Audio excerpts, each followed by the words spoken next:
ശാന്തി medical information centre കഴിഞ്ഞ 10 വർഷമായി രോഗികൾക്ക് എവിടെയാണ് ചികിത്സ നൽകുക, ചെലവ് കുറഞ്ഞ രീതിയിൽ എവിടെ നിന്നെല്ലാമാണ് ചികിത്സ ലഭിക്കുക, പാവപ്പെട്ടവർക്ക് ധനസഹായം കൊടുക്കുന്ന സംഘടനകളും സർക്കാർ സ്ഥാപനങ്ങളെ കുറിച്ചുള്ള വിവരങ്ങളൊക്കെ നൽകുന്ന സ്ഥാപനമായിട്ടാണ് പ്രവർത്തിച്ചു വന്നത്. 1998 ഒരു കടാവറി ട്രാൻസ്പ്ലാന്റേഷൻ ചെയ്തപ്പോഴാണ് കിഡ്നി രോഗികളുടെ ബുദ്ധിമുട്ടുകളും വൃക്ക മാറ്റിവെച്ചാലും മരുന്ന് കഴിക്കേണ്ട അവരുടെ എല്ലാ സങ്കടങ്ങളും ഞങ്ങൾക്ക് മനസ്സിലായത്. അത്തരക്കാരെ സഹായിക്കുന്നതിന് വേണ്ടി ഉള്ള ഒരു പ്രവർത്തനം ചെയ്യണമെന്ന് ആലോചിച്ചിരിക്കുമ്പോഴാണ് 1999 ഒരു ആൾക്ക് എൻ്റെ ഒരു വൃക്ക കൊടുത്ത് ജീവൻ നിലനിർത്താൻ എനിക്ക് കഴിഞ്ഞത്. അതിനുശേഷം തിരിച്ച് ഞാൻ ശാന്തിയിലെത്തിയപ്പോൾ ഏതാണ്ട് 300ഓളം വൃക്ക രോഗികൾ എൻ്റെ ബാക്കിയുള്ള ഒരു വൃക്കയ്ക്ക് വേണ്ടി കാത്തിരിക്കുകയായിരുന്നു. അവർക്ക് പലർക്കും അറിയില്ല ഇത് 2 കൊടുക്കാൻ പറ്റില്ല എന്നോ, അല്ലെങ്കിൽ ഒരാൾക്ക് കൊടുത്തില്ല ഞങ്ങൾക്കും തരാമായിരുന്നല്ലോ എന്നുള്ള ചോദ്യങ്ങളൊക്കെ ആയിരുന്നു. അവരുടെ വീട്ടുകാരെ ബോധവൽക്കരിച്ച് അതിൽ പലർക്കും വൃക്ക മാറ്റിവെക്കൽ ശസ്ത്രക്രിയ നടത്തി കൊടുക്കുകയും ഇന്ന് 540ഓളം പേർക്ക് വൃക്ക മാറ്റിവെച്ച് കൊടുക്കുകയും ചെയ്തിട്ടുള്ള ഒരു സ്ഥാപനമാണ് ശാന്തി. സാധാരണ സർക്കാർ ആശുപത്രികളിൽ അന്ന് നമ്മൾ ഈ ഡയാലിസിസ് യൂണിറ്റ് 2001 തുടങ്ങുമ്പോൾ മെഡിക്കൽ കോളേജിലോ പ്രൈവറ്റ് ആശുപത്രിയിൽ ഡയാലിസിസ് 2000 രൂപയ്ക്കാണ് ചെയ്തിരുന്നത്. മെഡിക്കൽ കോളേജിലാണെച്ചാൽ തൃശ്ശൂരിൽ അന്ന് ഒരു മെഷീനേ ഉണ്ടായിരുന്നുള്ളൂ. അതും പാമ്പ് കടിച്ചു വരുന്ന അക്യൂട്ട് റീനൽ ഫെയിലിയർ രോഗികൾക്ക് ഡയാലിസിസ് ചെയ്യാനുള്ള ഒരു സൗകര്യം മാത്രമായിരുന്നു. അതുകൊണ്ട് ഇവിടുന്ന് എല്ലാവരും കോഴിക്കോട്ടേക്കോ അല്ലെങ്കിൽ കോട്ടയത്തേക്കോ തിരുവനന്തപുരത്തേക്കോ പോകേണ്ട ഒരു ആവശ്യമായിരുന്നു. 14 ജില്ലയിലുമുള്ള ആളുകൾക്ക് 2 ജില്ലയിൽ വെച്ച് ഡയാലിസിസ് നടത്തി കൊടുക്കാൻ സർക്കാരിന് ബുദ്ധിമുട്ടുള്ള ഒരു അവസ്ഥയിലാണ് നമ്മളൊരു സബ്സിഡൈസ്ഡ് ഡയാലിസിസ് യൂണിറ്റ് എന്നുള്ള ഒരു സംഭവം തുടങ്ങിയത്. വിദേശ മലയാളികളുടെ സഹായത്തോടു കൂടി 5 മെഷീൻ ആദ്യം 5 മെഷീൻ വാടകയ്ക്ക് എടുത്ത് തുടങ്ങുകയും പിന്നീട് 5 മെഷീൻ സ്പോൺസർഷിപ്പ് കിട്ടി തൃശ്ശൂരിൽ ഹാർട്ട് ഹോസ്പിറ്റലിൽ ഡയാലിസിസ് യൂണിറ്റ് 350 രൂപയ്ക്കും 450 രൂപയ്ക്കും 2 നിരക്കിലാണ് നമ്മൾ ഡയാലിസിസ് ചെയ്തു കൊടുക്കുന്നത്. എല്ലാ ചെലവുകളും ഉൾപ്പെടെ ഒരു നെഫ്രോളജിസ്റ്റിന്റെ സേവനം, ഡയാലിസിസ് ടെക്നീഷ്യൻ ഉൾപ്പെടെ 10 പേരുടെ ഓരോ യൂണിറ്റിലും 10 പേരുണ്ട്. അതിനുശേഷം പാലക്കാട് ഇങ്ങനെയുള്ള ഒരു സൗകര്യമില്ല. പാലക്കാട് സർക്കാർ ആശുപത്രിയിലോ പ്രൈവറ്റ് ആശുപത്രിയിലോ ഡയാലിസിസ് യൂണിറ്റ് തന്നെ ഇല്ലാത്ത ഒരു സാഹചര്യത്തിൽ ശാന്തി അവിടെ 5 മെഷീൻ ഇട്ട് ഡയാലിസിസ് യൂണിറ്റ് തുടങ്ങി. ഇപ്പോൾ അവിടെ 6 മെഷീൻ ഉണ്ട്. ദിവസവും 15 പേർക്ക് അവിടെയും ചെയ്തു കൊടുക്കുന്നുണ്ട്. ദിവസം 30 പേർക്ക് ഡയാലിസിസ് ചെയ്തു കൊടുക്കുന്ന ഈ സ്ഥാപനത്തിൽ ഡയാലിസിസിന് വരുന്ന രോഗികൾക്കുള്ള ഒരു ബുദ്ധിമുട്ട് ഞങ്ങൾക്ക് മനസ്സിലായത്, കൂടെ ഒരാൾ വരണം. ആഴ്ചയിൽ 2 or 3 ഡയാലിസിസ് ആവശ്യം വരും. എന്തുകൊണ്ട് വെച്ചാൽ അവരുടെ ഭക്ഷണ രീതിയും ജീവിത രീതിയുടെ അടിസ്ഥാനത്തിലായിരിക്കുമല്ലോ ഡയാലിസിസ്. അപ്പോൾ 2 or 3 ആളുകൾ, ചിലപ്പോൾ ഒരാളാവും കൂടെ വരിക, അല്ലെങ്കിൽ 2 ആൾ. ഈ ഡയാലിസിസ് രോഗിക്കും ഇവർക്കും വരാനുള്ള ട്രാൻസ്പോർട്ടിങ് ചെലവും അവിടെ വന്ന് ഡയാലിസിസ് ചെയ്തു പോകുന്ന രാവിലെ വന്നിട്ട് ഒരു 4 മണിക്കൂർ അല്ലെങ്കിൽ എപ്പോൾ വന്നാലും ഒരു 4 മണിക്കൂർ വണ്ടി കാത്തിരിക്കേണ്ട ഒരു അത്യാവശ്യം എല്ലാം കൂടുമ്പോൾ നമ്മൾ 350 രൂപയ്ക്കോ 450 രൂപയ്ക്കോ ചെയ്തു കൊടുത്തിട്ടും കാര്യമില്ലാത്ത ഒരവസ്ഥയാണ്. അവരുടെ ട്രാൻസ്പോർട്ടിങ് ചെലവ് തന്നെ വലിയ ഒരു എമൗണ്ടാണ് വരുന്നത്. അപ്പം ഇതിനൊരു സൗകര്യം അവരുള്ള മിക്കവാറും എല്ലാ ഡയാലിസിസ് യൂണിറ്റും ടൗണിലായിരിക്കും. തൃശ്ശൂർ ടൗണിലുള്ള ആശുപത്രികൾ അല്ലെങ്കിൽ കോഴിക്കോട്, എറണാകുളം ടൗണിൽ. ഗ്രാമങ്ങളിലുള്ളവിടുത്തെ ഈ ഫെസിലിറ്റി എത്തിയിട്ടില്ല. അതിന് കാരണം നെഫ്രോളജിസ്റ്റുമാരുടെ എണ്ണം കുറവും, പിന്നെ എല്ലാവരും ടൗണിലുള്ള വലിയ വലിയ ഹോസ്പിറ്റലിൽ ലക്ഷക്കണക്കിന് സാലറി കിട്ടുന്നതുകൊണ്ട് അവിടെ തന്നെ അങ്ങനെ ആവുന്നതുകൊണ്ടുമാണ്.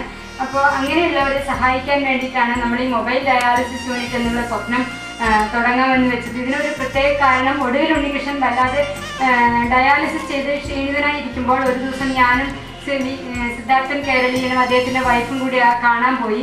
അപ്പോൾ എന്നോട് പറഞ്ഞു, ഒരു മൊബൈൽ യൂണിറ്റ് ചെയ്തിട്ട് ഒരു കലാകാരൻ ജീവിച്ചിരിക്കണം എന്ന് ഉമാപ്രേമന് തോന്നുകയാണെങ്കിൽ അതിനുവേണ്ടി ഒരു മൊബൈൽ യൂണിറ്റിനെ കുറിച്ച് ചിന്തിച്ചൂടെ, നിങ്ങൾക്ക് വന്ന് എൻ്റെ വീട്ടിൽ വന്ന് എനിക്ക് ഡയാലിസിസ് ചെയ്ത് തന്ന് പോകാൻ പറ്റുമോ? പാലക്കാടാണ്. അദ്ദേഹം നമ്മുടെ യൂണിറ്റിലേക്ക് വരാൻ താല്പര്യം പറഞ്ഞപ്പോൾ നമ്മൾ പറഞ്ഞു അദ്ദേഹത്തിന് VIP-നെ പോലെ ട്രീറ്റ് ചെയ്യേണ്ട ഒരു അവസ്ഥയാണ് നമുക്കുണ്ടാവുക. പക്ഷെ അവിടെ സാധാരണക്കാരാണ്, പാവപ്പെട്ടവർക്കാണ് ചെയ്യണത്. സാറിന് വേറെ എവിടെ വേണമെങ്കിലും പോയി ചെയ്യാൻ പറ്റുമെന്ന് നമ്മൾ പറഞ്ഞപ്പോഴാണ് പറഞ്ഞത്, എന്നാൽ എനിക്ക് വീട്ടിൽ വന്ന് ചെയ്തു തരൂ, അതിന് വരുന്ന ചിലവ് ഞാൻ തരാമെന്ന്. അതിനുവേണ്ടി വണ്ടിയെല്ലാം ബുക്ക് ചെയ്യാൻ നിന്ന സമയത്താണ് ഞങ്ങളപ്പോൾ ഇത്രയും സാമ്പത്തിക ബാധ്യത ഏറ്റെടുക്കാൻ പറ്റാത്തതുകൊണ്ട് ഒരു സെക്കൻഡ് ഹാൻഡ് ആംബുലൻസ് മേടിച്ച് ഒരു മിഷൻ കൊണ്ടുപോയി നമ്മുടെ ഡയാലിസിസ് യൂണിറ്റിൽ തന്നെ RO വാട്ടർ കൊണ്ടുപോയിട്ട് ചെയ്തു കൊടുക്കാമെന്നാണ് ആഗ്രഹിച്ചത്. ആ സമയത്താണ് അദ്ദേഹത്തിൻ്റെ മരണം പെട്ടെന്ന് ഉണ്ടായിപ്പോയി. അങ്ങനെ ഈ സ്വപ്നവുമായിട്ട് ഞാൻ മസ്കറ്റിലെത്തിയപ്പോൾ മിസ്റ്റർ സിദ്ധാർത്ഥ് എന്ന് പറഞ്ഞ് അവിടെ ഗൾഫാറിൽ വർക്ക് ചെയ്യുന്നതാണ്. സിദ്ധാർത്ഥ് സാറിനെ ഒരു ദിവസം ഞാൻ വന്ന് എന്നെ ഞാൻ താമസിക്കുന്നിടത്ത് വന്ന് കണ്ടപ്പോൾ ഞാൻ പറഞ്ഞു, എന്താണ് ഇനിയുള്ള സ്വപ്നം എന്ന് ചോദിച്ചു. ഒരു മൊബൈൽ ഡയാലിസിസ് യൂണിറ്റ്. ഈ കാര്യങ്ങളൊക്കെ അദ്ദേഹത്തിനോട് പറഞ്ഞപ്പോൾ എന്നോട് പറഞ്ഞു, മുഹമ്മദ് അലി സാർ തിരക്കിലാണ്, അദ്ദേഹത്തിൻ്റെ മാഡം റസിയ മുഹമ്മദ് അലി മാഡത്തിനെ കൊണ്ടുപോയി പരിചയപ്പെടുത്തി തരാം, നിങ്ങൾ നിങ്ങളുടെ കാര്യങ്ങൾ പറയൂ, പാവപ്പെട്ടവർക്ക് വേണ്ടി ഒരുപാട് പ്രവർത്തനങ്ങൾ ചെയ്യുന്നതാണ് അവർ എന്ന് പറഞ്ഞു. അങ്ങനെ അവരോട് ചെന്ന് ഞാൻ ഈ ശാന്തിയെക്കുറിച്ചും പ്രവർത്തനത്തെക്കുറിച്ചും വൃക്കരോഗികളുടെ അവസ്ഥയെക്കുറിച്ചും പറഞ്ഞപ്പോൾ എന്നോട് പറഞ്ഞു, അതിന് വേണ്ട എല്ലാ സപ്പോർട്ടും നമ്മൾ ചെയ്യാം, പ്രോജക്റ്റ് തുടങ്ങിക്കോളും, നിങ്ങൾ തിരിച്ച് നാട്ടിലെത്തുമ്പോൾ അതിന് വേണ്ട സൗകര്യങ്ങൾ ഒരുക്കിയിരിക്കുമെന്ന്. അപ്പോൾ നമ്മൾ 20 ലക്ഷം രൂപയുടെ പ്രോജക്റ്റ് കൊടുത്തിരുന്നു. ഉടനെ തന്നെ നാട്ടിൽ വന്ന 20 ലക്ഷം രൂപ നമുക്ക് പാസ്സായി കിട്ടി. എന്നാൽ ഈ യൂണിറ്റ് സെറ്റ് ചെയ്യാൻ വീണ്ടും 5,75,000 രൂപയോളം ചിലവ് വരും.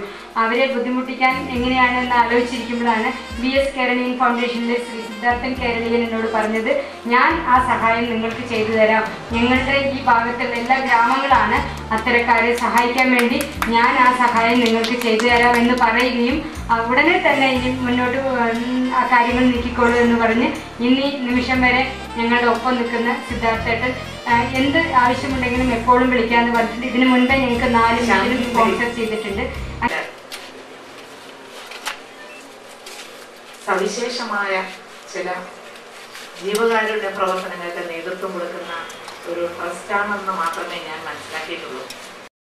രോഗികൾക്ക് ഡയാലിസിസ് രോഗം വന്നാൽ ഡയാലിസിസ് ചെയ്യേണ്ടി വരുന്ന സന്ദർഭത്തിൽ വളരെ മിതമായ നിരക്കിൽ, ഒരുപക്ഷെ സൗജന്യമെന്ന് വിശേഷിപ്പിക്കാവുന്ന തരത്തിൽ ഒരു മൊബൈൽ യൂണിറ്റ് എല്ലാ സജ്ജീകരണങ്ങളോടും കൂടി രോഗികളുടെ അടുത്തേക്ക്, പ്രത്യേകിച്ച് രോഗികളുടെ തൊട്ടടുത്തേക്ക് രോഗികൾക്ക് വരാനും ഡയാലിസിസ് ചെയ്യാനും പറ്റുന്ന വിധത്തിൽ ഒരു മൊബൈൽ യൂണിറ്റ് ഉദ്ഘാടനം ചെയ്യണം എന്ന് എന്നോട് പറഞ്ഞപ്പോൾ അതിന്റെ വ്യാപ്തി ഇത്രത്തോളം ഉണ്ടാവുമെന്ന് എനിക്കറിയുമായിരുന്നില്ല. പക്ഷെ ഇവിടെ നേരത്തെ തന്നെ പറഞ്ഞിരുന്നുവെങ്കിലും നമ്മുടെ എല്ലാവരുടെയും പ്രിയങ്കരിയായിട്ടുള്ള ശ്രീമതി ഉമ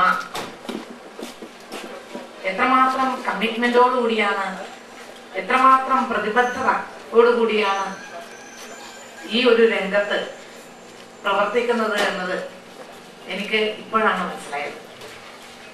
ഒരുപക്ഷെ ഉമക്ക് സമാനമായി കേരളത്തിൽ തന്നെയോ ഇന്ത്യയിലോ എത്ര പേരെ എടുക്കാൻ കഴിയും എന്ന് ചോദിച്ചാൽ വളരെ വളരെ അപൂർവം എന്ന് മാത്രമേ നമുക്ക് പറയാൻ പറ്റൂ.